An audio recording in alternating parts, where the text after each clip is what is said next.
고린도전서 1장 18절에서 31절까지 제가 가지고 있는 성경은 신약 성경 263페이지에 있습니다. 고린도전서 1장 18절에서 31절까지 우리 찾으셨으면 천천히 합독하겠습니다. 십자가의 도가 멸망하는 자들에게는 미련한 것이요 구원을 받는 우리에게는 하나님의 능력이라. 기록된 바 내가 죄 있는 자들의 죄를 멸하고 총명한 자들의 총명을 폐하리라 하였으니 죄 있는 자가 어디 있느냐, 선비가 어디 있느냐, 이 세대의 변론가가 어디 있느냐. 하나님께서 이 세상의 지혜를 미련하게 하신 것이 아니냐. 하나님의 지혜에 있어서는 이 세상이 자기 지혜로 하나님을 알지 못하므로 하나님께서 전도에 미련한 것으로 믿는 자들을 구원하시기를 기뻐하셨도다. 유대인은 표적을 구하고 헬라인은 지혜를 찾으나 우리는 십자가에 못 박힌 그리스도를 전하니 유대인에게는 거리끼는 것이요 이방인에게는 미련한 것이로되 오직 부르심을 받은 자들에게는 유대인이나 헬라인이나 그리스도는 하나님의 능력이요 하나님의 지혜니라. 하나님의 어리석음이 사람보다 지혜롭고 하나님의 약하심이 사람보다 강하니라. 형제들아 너희를 부르심을 보라. 육체를 따라 지혜로운 자가 많지 아니하며 능한 자가 많지 아니하며 문벌 좋은 자가 많지 아니하도다. 그러나 하나님께서 세상에 미련한 것들을 택하사 지혜 있는 자들을 부끄럽게 하려 하시고 세상에 약한 것들을 택하사 강한 것들을 부끄럽게 하려 하시며 하나님께서 세상에 천한 것들과 멸시받는 것들과 없는 것들을 택하사 있는 것들을 폐하려 하시나니 이는 아무 육체도 하나님 앞에서 자랑하지 못하게 하려 하심이라. 너희는 하나님으로부터 나서 그리스도 예수 안에 있고 예수는 하나님으로부터 나와서 우리에게 지혜와 의로움과 거룩함과 구원함이 되셨으니 기록된 바 자랑하는 자는 주 안에서 자랑하라 함과 같게 하려 함이라. 아멘. 171장 찬양하시고 말씀 나누겠습니다. 우리 서로 환영하겠습니다. 주님의 이름으로 당신을 환영합니다. 앞뒤 옆 사람을 박수로 환영하겠습니다. 주님의 이름으로 환영합니다. 우리 서로 축복하겠습니다. 몸은 건강하게, 마음은 평안하게, 삶은 행복하게. 3월이 시작됐습니다. 춥게 시작되긴 했지만 이제 곧 따뜻해질 것이라고 믿습니다. 3월 한 달 동안 참빛교회 모든 가족이 건강하고 평안하고 행복한 하루하루 되시기를 축원합니다. 아멘. 오늘 우리 정희수 집사님 아버님 생신인데 제가 컴퓨터를 포맷하고 다시 해가지고 생신 날짜를 기억을 못했는데 오늘 아마 이번 주 중에 생신이라고 내려가신 것 같아요. 아마 같이 오늘 인터넷 예배 유튜브 들어오신 것 같은데 우리 정희수 집사님 아버님 생신 축하드립니다. 우리 박효고 장로님이 드디어 완전 전역은 아니지만 1년 동안은 직장 구하기 위해서 1년 동안 쉬는 시간을 주는 거고 2월 29일부로 군대 생활을 마감했습니다. 우리 같이 축하의 박수 한번 하겠습니다.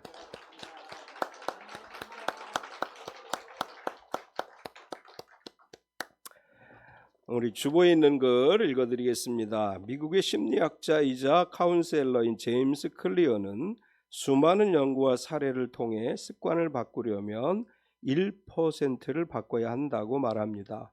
1%는 작지만 분명한 시작입니다. 자기 전에 10분을 기도하는 일은 매일 하기 어렵습니다. 하지만 1분은 누구나 할 수 있습니다. 시간은 비록 하루 1분이지만 매일 반복하면 습관이 완성되는데 일단 기도하는 습관이 생기면 1분을 5분으로, 5분을 10분으로 늘리는 일은 쉽습니다. 독서를 원하는 사람은 1페이지를 읽고 운동을 시작하려는 사람도 1분만 뛰면 누구나 습관을 만들 수 있습니다. 다음은 제임스 클리어가 말하는 습관을 만드는 데 도움을 주는 4가지 방법입니다. 첫째, 처음 시작은 2분 이하로 하라. 두 번째, 장소와 시간 원하는 목표를 분명하게 설정하라. 세 번째, 좋아하는 일을 보상으로 사용하라. 네 번째, 목표를 이루었을 때의 만족감을 상상하라. 하루에 한 걸음 더 주님께 다가갈 수 있다면, 매일 조금이라도 주님을 닮아간다면 세상의 그 어떤 성공보다 복되고 행복한 인생을 살아갈 수 있습니다. 믿음을 연단하고 하나님과 교제할 수 있는 경건을 위한 습관을 만드십시오. 더 나은 신앙생활을 위한 1%의 변화를 오늘 시작합시다. 우리 작심삼일이라고 하는 것은 처음부터 너무 크게 하려고 하다 보니까 작심삼일이 되는 것 같아요. 여기 지금 이야기하는 것처럼 1%로부터 시작되어진다면 기도하는 것도 10분, 20분, 1시간 이렇게 정하는 것보다 뭐 2분, 3분, 5분 이렇게 시작하는 거, 성경 통독하는 것도 처음부터 막 1시간, 2시간씩 읽고, 그게 아니라 우리 요즘 1년 1독하기가 가장 적합한 것 같아요. 한 10여 분 정도 이렇게 읽는 것인데, 그렇게 함으로 해서 우리 신앙의 하나의 습관을 만들어갈 수 있고 선한 영향력, 선한 습관이 우리 가운데 이루어지게 될 줄로 믿습니다. 오늘 바울 사도는 예수님의 십자가를 이야기하면서 예수님께서 모든 인류의 죄를 대신 짊어지시고 십자가를 지신 것은 세상의 눈으로 볼 때는 어리석고 미련한 것이다, 이렇게 이야기합니다. 세상이 볼 때 이 십자가로 구원을 받는다, 이건 미련한 것이다, 그건 어리석은 것이다, 불가능한 것이다, 이렇게 세상은 본다는 것이죠. 그러나 구원받는 우리들에게 있어서 십자가의 보혈은 능력이다, 하나님의 능력이다. 우리가 신앙생활하는 것은 세상의 눈으로 볼 때 어리석고 미련한 것이죠. 일주일 일하고 주일날 우리는 주일이라고 하지만 세상 사람들은 일요일이라고 하죠. 일요일은 늦잠도 좀 자고 쉬기도 하고 자기 취미생활도 즐기고 이렇게 해서 이제 하루 잘 쉬고 월요일날 출근해야지. 저 예수 믿는 사람들은 제정신이 아닌 것 같아.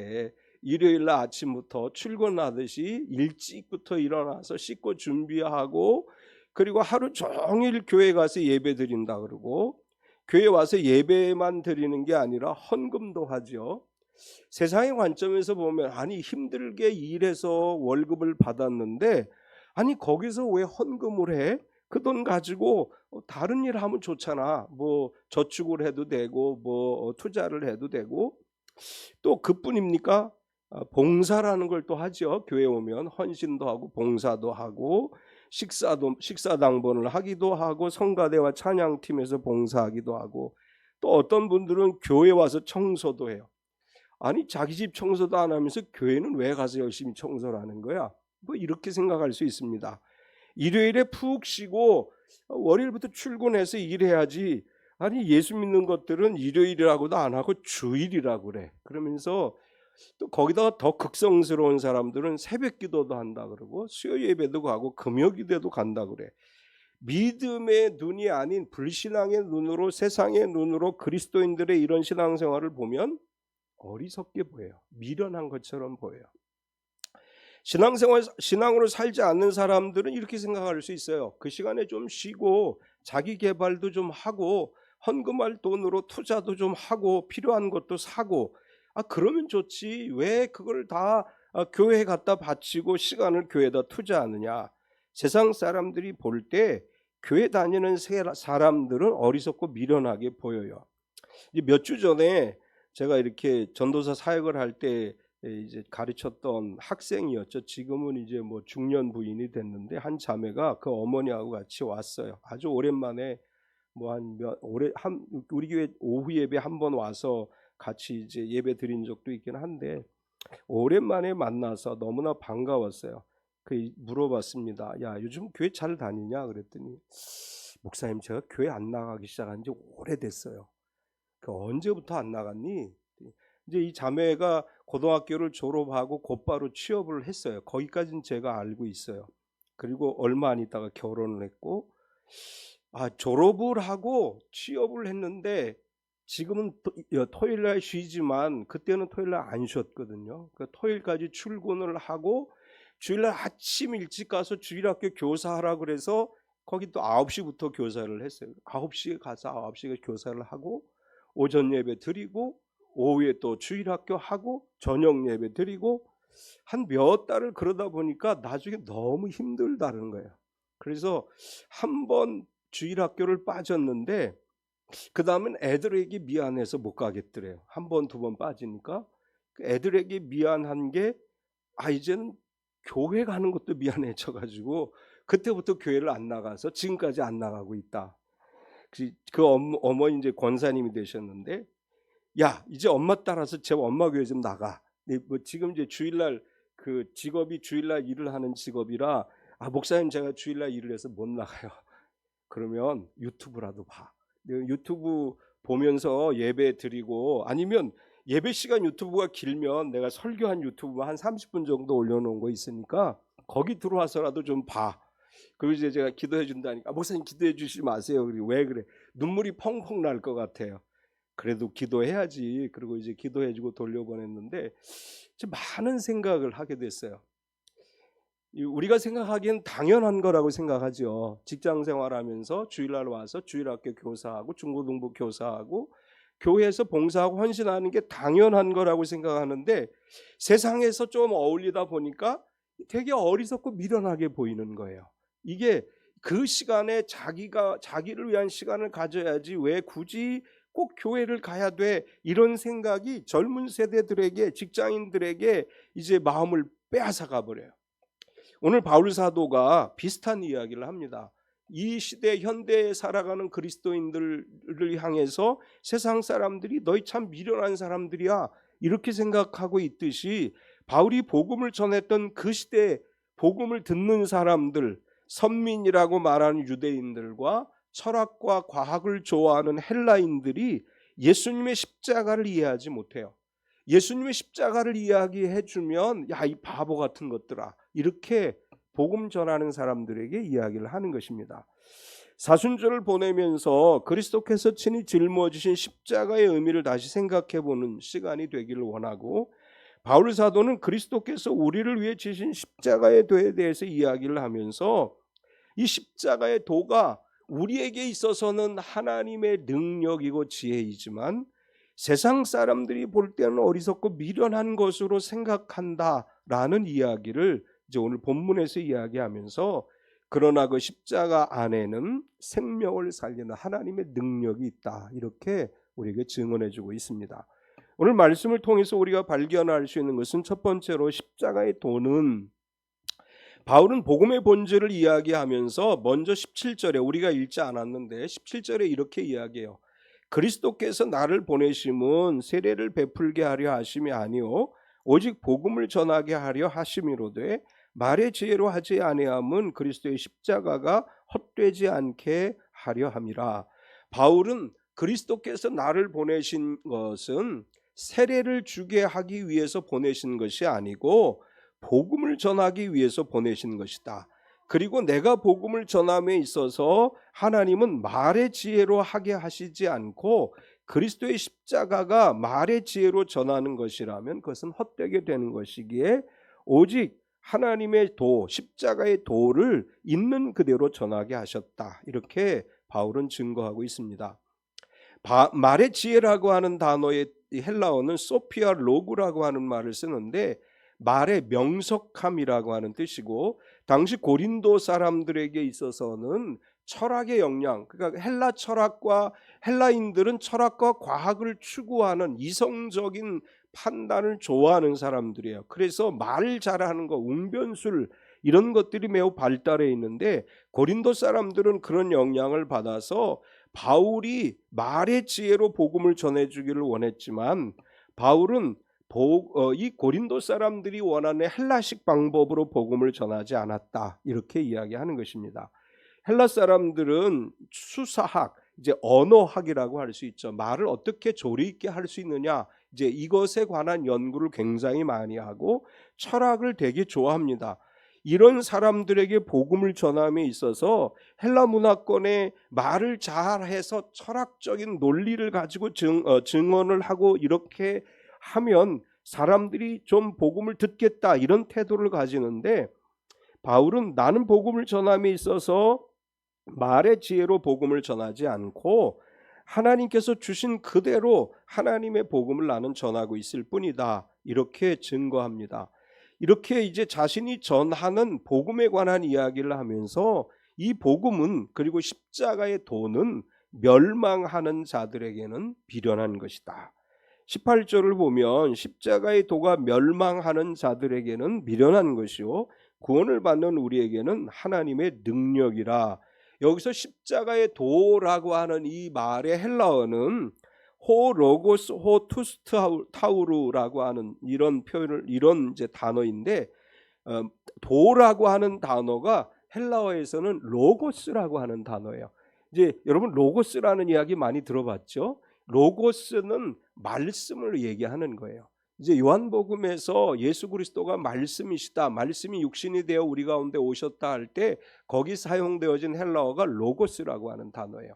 그래서 여기서 십자가의 도라고 하는 것은 십자가의 말씀이라고 하는 뜻이에요. 바울은 내가 전하는 십자가의 말씀은 멸망하는 자들에게는 미련한 것이다. 이게 무슨 얘기냐 하면, 십자가의 말씀을 전해 들은 사람들이 에이 말도 안 돼, 그게 어떻게 우리를 구원해, 이렇게 생각하고 십자가의 말씀, 십자가의 도를 믿지 않는 사람들은 결국은 구원에 이르지 못하고 멸망에 이르게 되는 것이다. 따라서 멸망에 이르는 사람들에게 십자가의 도는, 이것은 미련한 것에 지나지 않는다. 그러나 구원 얻은 우리들에게 있어서는 이 십자가의 도가 생명이 되고 구원이 되는 것이다. 예수님의 십자가로 구원을 얻을 수 있다고 하는 것은 당시 헬라 철학의 관점에서 보면, 또 헬라인들의 과학적 논리로 보면 이건 미련하고 어리석은 일이에요. 아니, 유대 베들레헴, 유대 예루살렘에서 십자가에 달려 죽으신 예수 그리스도의 그 십자가가 어떻게 전 인류를 구원할 수 있느냐? 철학자들이 볼 때, 과학자들이 볼 때, 이성을 추구하는 사람들이 볼 때 그것은 맞지 않는다, 미련한 것이다, 이렇게 이제 이야기하는 반면에 바울은 또 이렇게 얘기해요. 구원을 받는 우리에게는 하나님의 능력이다, 이렇게 이야기해요. 18절을 보면 십자가의 도가 멸망하는 자들에게는 미련한 것이요 구원을 받는 우리에게는 하나님의 능력이라. 십자가의 도, 즉 말씀을 들을 때 그게 말이 돼? 십자가로 어떻게 구원을 받아? 이렇게 생각하면서 그거 믿는 거 미련한 자들이 하는 거야, 이렇게 해서 예수님을 믿지 않으면 멸망하게 되지만, 십자가의 도, 십자가의 말씀에 구원의 진리가 있다고 믿고 십자가를 믿는 성도들은 구원을 받습니다. 근데 바울은 이걸 뭐라고 표현했느냐 하면 하나님의 능력이다. 십자가의 도로 죄사함을 받고 구원을 받는 건 철학적으로, 과학적으로 미련한 거예요. 그러나 하나님의 능력으로 이루어지는 것입니다. 우리가 구원을 받는다고 하는 것은 논리적인 게 아니라 하나님의 능력이에요. 하나님께서 십자가로 말미암아 우리를 구원하신 거예요. 하나님은 십자가로 말미암아, 십자가에서 피 흘리신 예수 그리스도의 보혈로 말미암아 우리의 죄를 씻어주시는 거예요. 이건 하나님의 능력으로 되는 것입니다. 이제 이 하나님의 능력으로 우리가 구원을 받고 하나님의 능력으로 죄 사함을 받는 것을 다르게 표현하면 은혜라고 얘기하는 거예요. 하나님의 은혜로 되어지는 것입니다. 하나님의 능력이 십자가를 통해서 우리 가운데 죄 사함이 임하는 것이고, 예수 그리스도의 부활이 우리에게 영생이 되는 것이고, 이것은 하나님의 능력으로 주어지는 은혜임을 믿습니다. 계속해서 십자가의 도는 구원받는 우리에게는 하나님의 능력인데, 하나님은 전도에 미련한 것으로 구원하신다, 이렇게 말씀을 하셔요. 19절에서 21절까지를 보면, 기록된 바 내가 지혜 있는 자들의 지혜를 멸하고 총명한 자들의 총명을 폐하리라 했으나, 지혜 있는 자가 어디 있느냐, 선비가 어디 있느냐, 이 세대의 변론가가 어디 있느냐, 하나님께서 이 세상의 지혜를 미련하게 하신 것이 아니냐. 하나님의 지혜에 있어서는 이 세상이 자기 지혜로 하나님을 알지 못하므로 하나님께서 전도에 미련한 것으로 믿는 자들을 구원하시기를 기뻐하셨도다. 십자가의 도가 멸망하는 자들에게는 어리석고 미련한 것으로 보여지지만 믿음으로 구원받은 성도들에게는 하나님의 능력이라고 말하면서 이 십자가의 도는 어떤 방법으로 우리에게 왔느냐? 전도에 미련한 것으로 왔다. 전도라고 하는 게 세상으로 보면 미련한 거예요. 길거리에서 노방전도 하시는 분들이 있잖아요. 길거리에 서서 예수 믿고 천당 가세요. 얼마나 미련해 보여요. 저 말도 안 되는 이상한 짓처럼 보여요. 지하철 대전역에 이렇게 가끔 내려가 보면 거기 막 이렇게 에스컬레이터 앞에 서서 외치는 분들이 좀 있어요. 가끔 제가 보는데 뭐 이렇게 학성기를 들고 예수 믿고 천당 가세요 이런 사람도 있고, 이렇게 뭐 띠를 두르고 하는 사람도 있고, 사람들이 볼 때 참 미련한 거예요. 그렇지 않아요? 아니 그냥 예수 믿고 천당 가세요 이렇게만 얘기하는 거 미련하잖아요. 붙들고 설명도 해줘야죠. 또 여러 가지를 보여줘야죠. 예수 믿는 사람들 전도할 때 참 미련해 보여요. 지금 바울도 그렇게 이야기하는 거예요. 우리가 전도하는 노방 전도를 한다든지 아니면 전도용품을 나눠주면서 전도를 한다든지 이건 미련한 것처럼 보이는 것인데 하나님은 이런 미련한 것들로 사람의 영혼을 구원하신다는 거예요. 우리가 그걸 해야 된다는 거예요. 그게 미련한 것처럼 보이지만 갑자기 예수 믿고 천당 가세요, 예수 믿고 구원 받으세요라고 이야기하는 그 말에 성령의 감동이 임하시게 될 때 그 말 한마디가 사람을 변화시킬 수 있다고 하는 거예요. 전도는 미련한 것일 수 있습니다. 세상적인 관점에서 보면. 그런데 이 전도라고 하는 것을 통해서 하나님은 영혼들을 주님께 인도하는 것이고, 전도라고 하는 미련한 방법을 통해서 하나님은 역사 속에서 2000년 전부터 지금까지 계속해서 영혼들을 구원하고 있습니다. 전도에 미련한 것, 전도가 미련한 것이라고 생각하지 말고 우리에게 주어진 우리 주변에 있는 사람들의 영혼을 구원하기 위해서 부지런히 전도에 미련한 짓을 합시다. 부지런히 전도에 미련한 짓을 해서 영혼을 많이 구원하고 한 생명이라도 더 하나님 나라의 백성이 되게 하는 것이 우리가 해야 될 일인 줄 믿습니다. 두 번째는 십자가에 못 박히신 그리스도에 관해서 이야기를 바울이 합니다. 십자가의 도, 십자가의 말씀은 세상 사람들에게는 미련한 것이지만 우리에게는 하나님의 능력이라고 말하고, 그리고 이제 십자가에 못 박히신 그리스도를 바라보는 관점에 대해서 이야기를 해요. 십자가에 달리신 예수 그리스도를 바라보는 그 시대 사람들의 관점이 어떤가를 이야기하면서 표적을 구하는 유대인에게는 꺼리는 것이다 이렇게 이야기를 해요. 22절과 23절을 보면 유대인은 표적을 구하고 헬라인은 지혜를 찾으나 우리는 십자가에 못 박힌 그리스도를 전하니 유대인에게는 거리끼는 것이요 이방인에게는 미련한 것이로되. 이 안에 세 부류의 사람들에 관한 이야기를 하는데 첫 번째 이야기하고 있는 것은 유대인들에 대한 이야기를 해요. 유대인들은 표적을 구한다. 표적이라고 하는 것은 구체적으로 눈으로 보여지는 현상을 이야기하는 거예요. 우리 복음서를 읽어보면 유대인들이 예수님에게 와서 표적 보여주기를 요구하죠. 당신이 그리스도이십니까? 우리에게 표적을 보여주십시오. 우리의 눈으로 보여지는 현상이 나타나는 걸 좀 보여주십시오. 이렇게 요구를 해요. 유대인들에게는 전통적으로 선민 사상이 있고 하나님이 애굽에서 자신의 조상들을 이끌어낼 때 보여주었던 10가지 표적이 있고, 그리고 홍해가 갈라지는 표적, 요단강이 갈라지는 표적, 반석에서 물이 나오는 표적, 만나온 메추라기를 먹은 표적, 이런 것들이 있기 때문에 늘 그걸 요구해요. 우리에게 표적을 보여주십시오. 그런데 예수님께서는 그들에게 어떤 표적을 눈으로 보여주신 것이 아니고 십자가에 달려 돌아가셨어요. 예수님 옆에 좌우편에 두 명의 강도가 달려 있었죠. 그 중에 한 강도가 예수님을 향해서 얘기합니다. 당신이 그리스도이면 당장에 십자가에서 내려와서 당신도 구원하고 우리도 구원해달라. 로마 정부로부터 이스라엘을 해방시켜달라. 그러면 내가 당신이 그리스도인 걸 믿겠다. 이렇게 이야기를 하는 거예요. 이것은 유대인들이 구하는 표적을 이야기하는 것인데, 유대인들이 만약에 예수님이 정말 그리스도라면 십자가에서 내려와서 로마로부터 이스라엘 해방시켜 준다면 우리가 믿겠다 이렇게 얘기하는 거예요. 그런데 어떻게 했어요? 예수님 아주 무기력하게 돌아가셨어요.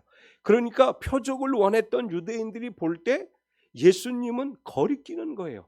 아니 우린 우리가 원하는 건 저게 아니야. 우리가 원하는 건 저게 아니야. 또 유대인들이 왜 예수님을 거리끼느냐 하면 십자가에 못 박아 죽게 만든 사람들이 유대인들이에요. 빌라도가 사형 판결을 내리긴 했지만 유대인들 마음속에는 우리가 죽게 했어 이런 마음이 있어요. 그래서 예수님이 십자가에 달려 돌아가실 때 죄가 없으셨다는 건 다 알아요. 유대 지도자들도 다 아는 사실이에요. 그렇기 때문에 죄 없는 예수님 십자가에 못 박아 죽게 만든 죄의식이 유대인들에게 있는 거예요. 그래서 바울이 유대인들에게 십자가를 전할 때 그들의 마음에 꺼림칙해요.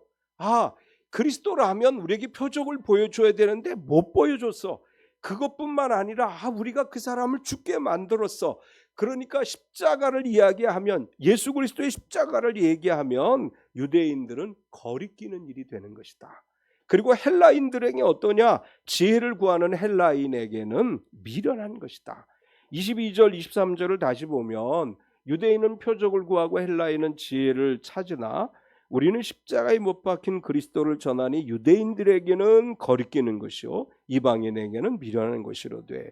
헬라인들은 이성적인 증거를 요구하는 거예요. 그러니까 여기서 지혜를 찾는다고 하는 이 말은 철학과 과학을 추구하던 헬라 문화 속에서 예수 그리스도의 십자가를 철학적으로, 과학적으로, 이성적으로 설명해 보라는 거예요. 그런데 바울이 그것을 이성적으로, 논리적으로 설명하는 것이 아니고 하나님의 아들 예수 그리스도가 인간의 몸으로 이 땅에 오셔서 우리의 모든 죄를 대신 짊어지고 죽으셨다. 헬라인들이 생각할 때 되게 미련한 거예요. 아니 그 말도 안 되는 일이잖아. 아니 그 사람이 어떤 사람인데 우리 죄를 대신 짊어질 수 있어. 자신들이 생각하는 지혜의 관점에서 볼 때 지적인 요구가 만족시켜주지 못하기 때문에 그들에게 복음이 들어갈 자리가 없는 것입니다. 현대인들 중에 지식을 추구하는 사람들에게 복음을 증거하면 복음이 들어갈 자리가 없죠. 자신이 가지고 있는 지식이 너무 많아요. 자신이 가지고 있는 여러 가지 이런 정보들이 너무 많아요. 그 가운데 예수 그리스도가 날 위해 십자가를 지셨고 그분이 죽으셨고 그분이 구세주이시고 십자가의 보혈로 내 죄가 씻음을 받는다, 받아들일 수가 없는 거예요. 이성적으로, 과학적으로, 논리적으로 성립이 안 되는 거예요. 그래서 그들이 생각할 때는 미련한 것이라고 이야기하는 것이다. 그러면서 바울은 이렇게 얘기합니다. 부르심을 받은 자들에게는 하나님의 능력이고 지혜이다. 24절을 보면 오직 부르심을 받은 자들에게는 유대인이나 헬라인이나 그리스도는 하나님의 능력이요 하나님의 지혜니라. 이것을 현대어 성경으로 보면 그러나 하나님께서는 유대인이나 이방인이나 가리지 않고 구원의 자리에 부르신 사람들의 눈을 열어주셔서 그리스도의 말로 그들을 구원하신 하나님의 크신 능력이요 지혜임을 알게 하셨습니다. 부르심을 받은 자들이라고 하는 말이 어떤 의미인가 하면 구원의 자리에 부르심을 받았다고 하는 거예요. 저와 여러분은 구원의 자리에 부름을 받아 이 자리에서 하나님을 예배하고 있습니다. 우리는 구원의 자리에 부르심을 받은 사람들이에요. 우리의 눈을 열어서 하나님 무엇을 보게 하십니까? 십자가의 은혜를 보게 하십니다. 하나님 우리의 눈을 열어서 그리스도의 십자가의 피 흘리심을 통해 우리의 죄가 씻음 받았음을 보게 하시는 거예요. 그리스도가 부활하심으로 말미암아 우리가 영생을 얻었음을 보게 하시는 거예요. 그래서 이것이 하나님의 능력이고 이것이 하나님의 지혜입니다. 십자가에 달린 예수 그리스도는 유대인들에게는 거리낌직한 일이에요. 이방인들에게는, 헬라인들에게는 미련한 거예요. 그러나 우리에게는 하나님의 능력이고 우리에게는 하나님의 지혜인 줄 믿습니다. 십자가의 능력으로 우리는 죄사함을 받았습니다. 부활의 능력으로 우리는 영생을 얻었습니다. 따라서 바울은 구원의 은혜를 덧입은 우리들이 해야 될 일이 있다면 세 번째로 주 안에서 자랑하라, 이렇게 말씀을 해요. 우리가 아무리 지혜롭다고 해도 하나님 앞에서 자랑할 수 없는 연약한 존재일 뿐입니다. 하나님 이렇게 이야기해요. 바울에게 야 너희가 정말로 무언가를 자랑하고 싶으면 주님 앞에서만 하라. 주님 안에서만 너의 자랑을 하라. 사실 바울은 율법에 정통한 사람이에요. 율법의 열정을 가지고 살아갔던 사람입니다. 자랑할 게 참 많은 사람이에요. 그런데 바울은 이렇게 얘기해요. 내가 그리스도를 알고 나니 나의 모든 것은 배설물과 찌꺼기 같은 것이 되었다. 그리스도 안에서 내가 자랑할 것은 아무것도 없었다. 이렇게 얘기합니다. 사람들은 자신을 자랑하고 드러내기를 좋아하죠. 이제 선거철이 돼가고 있습니다. 선거철이 되면 사람들마다 자랑을 하죠. 나 이런 사람이에요.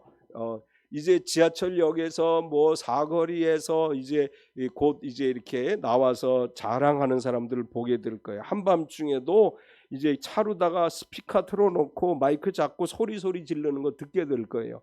다 자기가 잘났다고 얘기해요. 다 자기는 대단한 사람이고 나라를 위해서 대단한 일을 할 사람인 것처럼 자랑을 해요.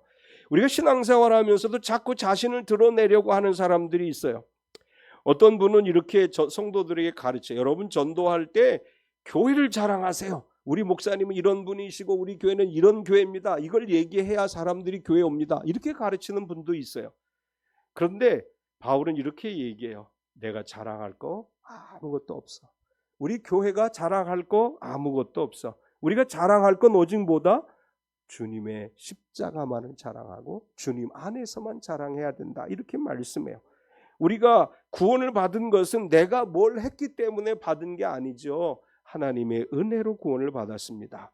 우리가 자랑할 것이 있다고 하면 오직 하나님만을 자랑해야 된다고 말하면서 바울은 이렇게 설명을 해요. 하나님은 사람보다 지혜롭고 강하다. 25절을 보면 하나님의 어리석음이 사람보다 지혜롭고 하나님의 약하심이 사람보다 강하니라. 지식을 추구하고 철학을 좋아하는 헬라인들에게 얘기합니다. 니네 지혜롭다고 생각하지? 니네가 굉장히 과학적이고 지식적이고 철학적이라고 생각하지? 하나님과 너희를 비교해 보면 하나님의 아주 어리석어, 너희가 생각할 때 어리석다고 이야기하는 하나님의 어리석음이 너희의 지혜보다 강한 것이고, 너희의 그 강하다고 자랑하는 헬라인들에게, 유대인들에게 말해요. 너희가 강하다고 생각하지 하나님의 약함이 너희보다 강한 거야. 이렇게 이야기하면서 사람들이 아무리 나의 능력을 자랑하고 나의 그 지혜를 자랑한다 할지라도 하나님보다 강한 사람은 없고 하나님보다 지혜로운 사람은 없다. 따라서 하나님은 사람보다 지혜롭고 강하다. 하나님이 우리보다 강하신 분이시죠. 하나님이 우리보다 지혜로우신 분이에요. 우리는 늘 하나님의 지혜를 구해야 돼요. 야고보 사도는 이렇게 얘기합니다. 지혜가 부족하거든 후히 주시고 꾸짖지 아니하신 하나님께 기도하라. 너에게 넘치도록 주실 것이다. 우리의 지혜가 아닌 하나님이 주시는 지혜를 가지고 나의 능력이 아니라 하나님의 능력을 기도해서 성령 안에 하나님의 능력을 가지고 살아가는 삶이 되어야 될 줄 믿습니다. 하나님은 강하고 지혜롭다고 자랑하는 사람들을 부끄럽게 하신다. 이렇게 말해요. 26절에서 28절까지를 보면 형제들아 너희를 부르심을 보라. 육체를 따라 지혜로운 자가 많지 아니하며 능한 자가 많지 아니하며 문벌 좋은 자가 많지 아니하도다. 그러나 하나님께서 세상에 미련한 것들을 택하사 지혜 있는 자들을 부끄럽게 하려 하시고 세상에 약한 것들을 택하사 강한 것들을 부끄럽게 하려 하시며 하나님께서 세상에 천한 것들과 멸시받는 것들과 없는 것들을 택하사 있는 것들을 폐하려 하시나니. 이제 이 세 구절을 현대어 성경으로 보겠습니다. 사랑하는 형제들이여 여러분 주위를 둘러보십시오. 그리스도의 부름을 받은 여러분 가운데 과연 유명한 사람이 있습니까? 권력을 잡은 사람이 있습니까? 부자가 있습니까? 하나님께서는 이 세상에서 어리석고 아무 쓸모없어 보이는 여러분을 일부러 선택하셔서 이 세상에서 현명하고 훌륭한 자라고 자처하는 사람들을 부끄럽게 하셨습니다. 하나님께서 이 세상에서 업신여김을 받는 하찮은 사람들을 불러 쓸모있게 하심으로써 이 세상에서 위대하다고 하는 자들을 아무것도 아닌 자로 만드셨습니다. 잘못 생각하면 아니 난 정말 그럼 쓸모없는 존재였나? 뭐 이렇게 생각할 수도 있어요. 여기서 말씀하시려고 하는 의도가 뭐예요? 하나님은 세상에 뛰어난 사람들을 들어서 이 세상을 이끌어가는 것이 아니고 세상에 뛰어나지 않은 예수님의 제자들과 같은 어부였고 세리였던 그저 평범한 사람들을 들어서 그들에게 성령을 부어주시고 지혜와 능력을 주셔서 세상의 권력을 가진 자, 돈을 가진 자, 스스로 지혜롭다고 하는 자들을 부끄럽게 만드시고 하나님의 위대하심을 하나님의 사도들을 통해 드러냈던 것처럼 오늘 이 시대 평범한 우리들을 들어서 하나님의 놀라운 역사를 이루실 줄로 믿습니다. 우리가 하나님께 쓰임받기만 한다면 하나님 우리를 통해서 이 세상을 부끄럽게 만드시고 이 세상의 모든 것들을 하나님의 영광 앞에 보잘것없는 것으로 만드신다고 말씀하고 있습니다. 우리 이 작은 참빛교회와 우리 이 평범한 우리들이 하나님의 능하신 손 안에서 하나님 나라의 영광을 위해 크게 쓰임받는 역사가 일어나게 될 줄 믿습니다. 마지막으로 하나님은 아무것도 자랑하지 못하게 하려 하십니다. 이렇게 말씀을 해요. 29절에 31절까지 이는 아무 육체도 하나님 앞에서 자랑하지 못하게 하려 하심이라. 너희는 하나님으로부터 나와서 그리스도 예수 안에 있고 예수는 하나님으로부터 나와서 우리에게 지혜와 의로움과 거룩함과 구원함이 되셨으니 기록된 바 자랑하는 자는 주 안에서 자랑하라 함과 같게 하려 함이라. 바울은 결론적으로 이렇게 얘기를 해요. 하나님 앞에서 자랑할 것은 아무것도 없습니다. 우리는 오직 그리스도 안에서만 자랑해야 된다. 이제 주 안에서 자랑하라라고 하는 말의 원래 의미는 주님만을 자랑하라 그런 뜻이에요. 우리가 자랑할 건 예수님의 보혈밖에 없습니다. 우리가 자랑할 것은 예수님의 부활밖에 없어요. 날 위해 이 땅에 오셔서 모든 죄의 짐을 대신 짊어 주시고 십자가에 죽으시고 날 위해 채찍에 맞으시고 부활하신 그 주님만을 자랑할 때 하나님의 은혜가 더 큰 역사로 영혼을 구원하는 역사를 이룰 줄로 믿습니다. 사순절을 보내면서 주님을 자랑합시다. 나를 위해 모든 것을 내어주신 주님만을 자랑하고 주님만을 의지할 때 하나님의 지혜와 권능이 우리의 삶 가운데 우리의 자녀들 삶 가운데 임해서 세상의 지혜로운 자들, 가진 자들, 강한 자들을 부끄럽게 만드실 것입니다. 십자가의 도는 우리에게 하나님의 능력입니다. 십자가의 능력을 의지해서 구원받은 성도로 하늘의 복을 누리는 저와 여러분 되시기를 축원합니다. 참 좋으신 하나님 감사합니다. 사순절을 맞이해서 바울 사도께서 고린도 교회에게 전한 이 말씀을 통해 오늘도 우리가 은혜를 누렸습니다. 그리스도의 십자가는 세상으로 볼 때, 세상의 눈으로 볼 때 어리석고 미련한 것일 수 있고 유대인들과 같이 능력을 추구하는 사람들에게 깨름직한 것일 수 있습니다. 그러나 우리가 십자가를 바라볼 때 예수님이 흘리신 그 보혈이 우리를 맑게 씻어주셔서 죄로부터 깨끗하게 씻음받아 의롭다 인정을 받게 되고 예수님이 죽으셨으나 부활하심으로 우리에게 영원한 생명을 주셨습니다. 십자가의 도가 하나님의 능력입니다. 십자가의 도가 우리에게 지혜입니다. 십자가의 도를 의지하고 십자가에 달리신 예수 그리스도의 그 부활을 의지해서 항상 주님만 자랑하며 살아가는 우리 모두가 되게 하여 주시옵소서. 예수님의 이름으로 기도드리옵나이다. 아멘.